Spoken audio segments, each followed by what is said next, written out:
एक समय की बात है, गौतम बुद्ध अपने शिष्यों के साथ एक ठंडे प्रदेश में प्रवचन करने गए हुए थे।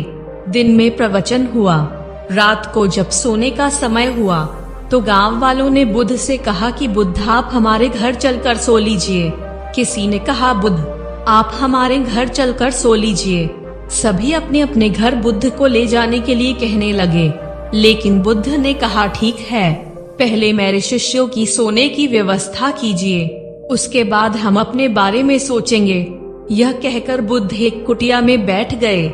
शिष्यों के सोने की व्यवस्था होने लगी। सभी शिष्य धीरे धीरे करके जहाँ जगह मिली वहाँ जाकर सो गए। बुद्ध भी उसी आश्रम में एक पतले से बिछावन पर लेटे और लेटे लेटे उन्हें नींद आ गई। बुद्ध को सोता देख कोई उन्हें जगाने की हिम्मत नहीं किया और उन्हें वही सोता छोड़ दिया गया। ऊपर से कोई कंबल लाके उन्हें ढक दिया और उन्हें अच्छे से सुला दिया। अगली सुबह हुई। सुबह होते ही बुद्ध का एक शिष्य आया और बोला, भगवान कल रात काफी ठंड थी, आप सुख पूर्वक सोए कि नहीं?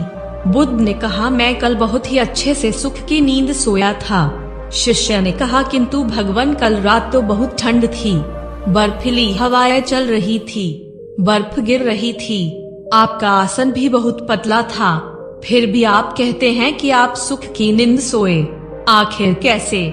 इस पर बुद्ध ने कहा मेरे एक प्रश्न का उत्तर दो।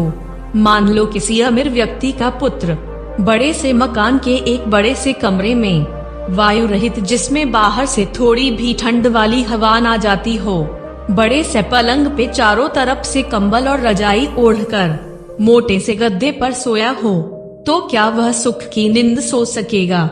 शिष्य ने कहा हाँ भगवान, इतनी सुख सुविधाएं होने पर भला वह सुख की नींद क्यों नहीं सो सकेगा?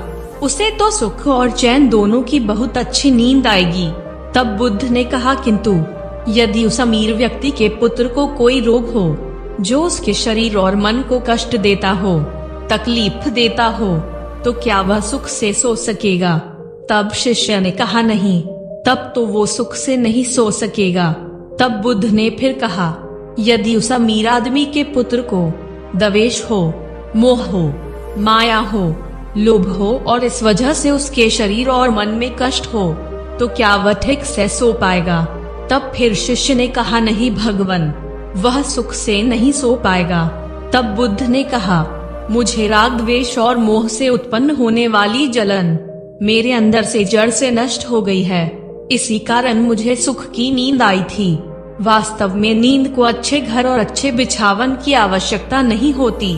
किसी ने सच ही कहा है कि किसी की सूली के ऊपर भी अच्छी नींद आ जाती है। नींद के लिए शांत होना आवश्यक है।